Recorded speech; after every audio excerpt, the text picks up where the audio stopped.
engine attached to a train was afraid of a few drops of rain. It went into a tunnel and squeaked through its funnel and wouldn't come out again. That doesn't really sound right now that I say it out loud. The engine's name is Henry. His driver and fireman argued with him. What the are you doing, you?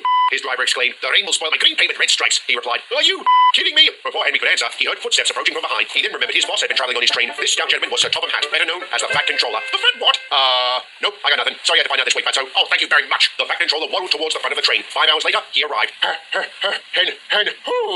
bruh, you only walked like 30 meters. You are really out of shape. Sod off. Literally, I want you to sod off out of this tunnel. No, he protested. The rain will spoil my lovely green paint with red stripes. Are you kidding me? Does it look like I'm kidding you? The pair stared at each other. The Fat Controller was the first to look away, but only because he was even thought about how to rectify the situation. He then came up with a perfect solution. With an evil glint in his eye, he turned back towards the stubborn engine. It was then that Henry realized he up. Later on at the sheds, the other engines were waiting for Henry to return. When he didn't, they were very concerned. I'm very concerned, said Edward. Where could he be? Here, said a voice. All eyes turned towards the source. It was Thomas. He had arrived with several trucks filled with scrap. The others were horrified as the meaning of his words sank in. That's Henry? Gordon asked concernedly. Indeed it is, the Fat Controller boasted. I wasn't about to let him block the main line, so I settled for scrapping him. With all due respect, sir, Edward began, how is killing one of your engines a good idea? Who said he was dead? What are you saying, sir? Watch and wonder. Gentlemen, get to work.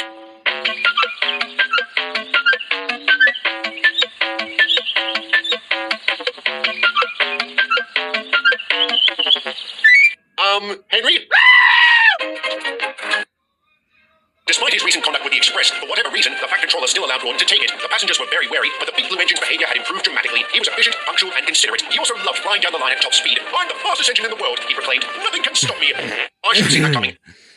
Do I want to know what happened? Edward asked. My safety valve burst, Gordon replied. This is so embarrassing and very inconvenient, the Fat Controller snapped. I never liked these big engines, always causing problems. Perhaps you could replace me with a donkey, sir, Gordon sneered. Don't tempt me. Edward, you'll have to take the Express the rest of the way. I'd love to, sir, but I don't think I'm strong enough to pull this many coaches. I know you're not. Shut up, Gordon. Give it a crack, Edward. And he did. The old engine puffed with all his might, but didn't get very far. Gee, what a shock. Shut up, Gordon. Bother. I guess we'll have to call in Henry.